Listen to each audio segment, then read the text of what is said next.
It's my turn to make an It Gets Better video. And I do so somewhat begrudgingly. I don't really like making videos. I think my voice sounds weird.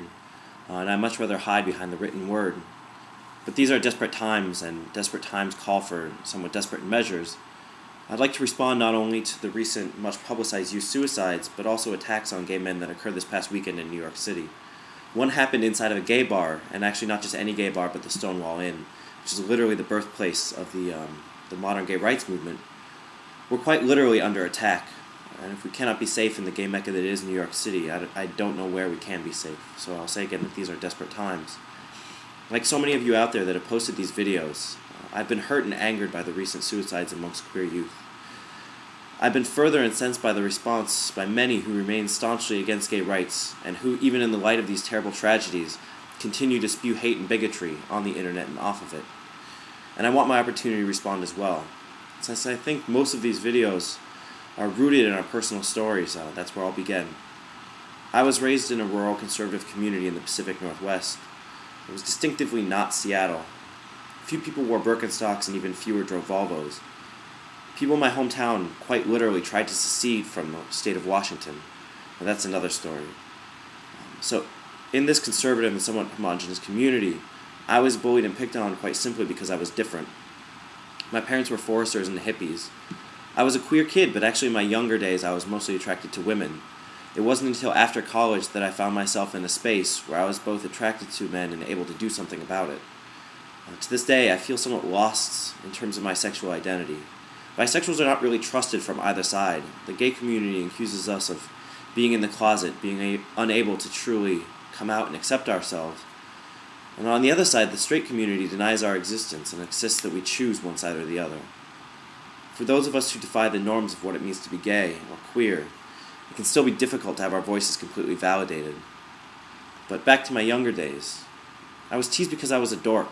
I read too much. I wore funny clothes. I played tennis and soccer when I was supposed to play basketball and football.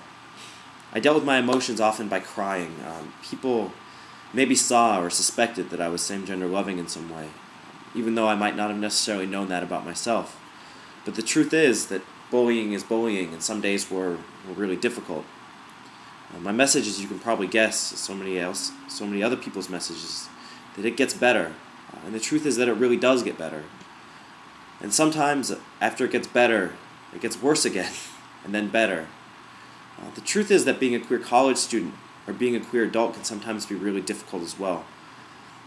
This idea that we all can grow up and move to New York, or move to San Francisco, or move to even Seattle, get a partner, adopt a kid, and go snowboarding on the weekends, it's just not a reality, or at least it's not a reality for everybody. And even if it is, even if that is our life, being queer can still be really uncomfortable sometimes. Clearly, getting out of our town and into college isn't necessarily a cure-all. My college was actually a terrible space to be queer. I can't tell you how many people came out after college, or came to terms with themselves after they left. It was not by any stretch of the imagination a safe space for queers or a safe space for experimentation. 2 of the kids who took their own life last week were in college. And this teaches us that as a queer, as a gay person, no time in our life is necessarily safe. There are a lot of queer people who stay in the closet well into their adult lives, or forever. There are queer people who are married with kids and seemingly straight relationships. There are queer people here in New York City who feel unsafe coming out to their family and friends. And there are queer people living out as gay, even though it might be physically dangerous to them in places like rural Washington State.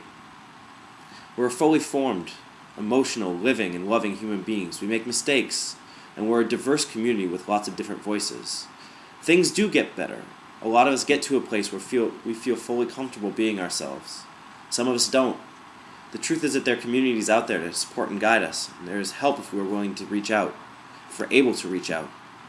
The message, though, is this: your life is as valuable as anyone else's.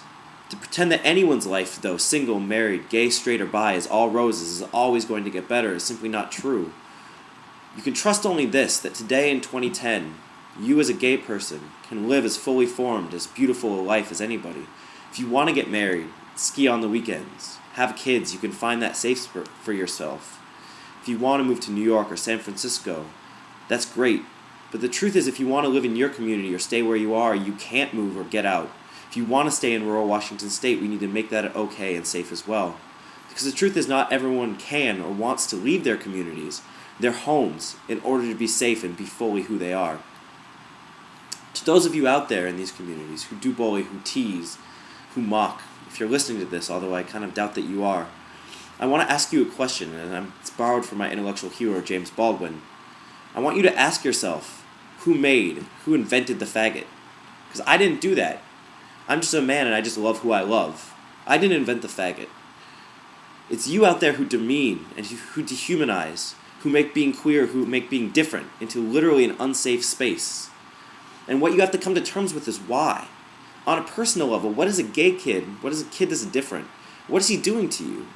And on an institutional level or a governmental level, who benefits from a church or a government that discriminates against queer people? Who invented the faggot? Who keeps him alive today in 2010 and why? But back to the topic at hand. All of us gay people and all of us queer people have had our lowest of lows. As queer kids and as queer adults. We have some really tough days, sometimes even some tough months or some years. The truth is, I promise you that from these low moments it truly does get better. We get through. And we do so because we're tough, and that counts for a lot. And there are resources out there to help. You're not alone. None of us are. We struggle together as a community, and that helps a lot too. It does get better. Our lives are as varied, as multi-voiced, as unique, and terrifying, and beautiful as anybody else's. We don't want to lose any more lives of any kids before they get the chance to realize that for themselves and for their communities.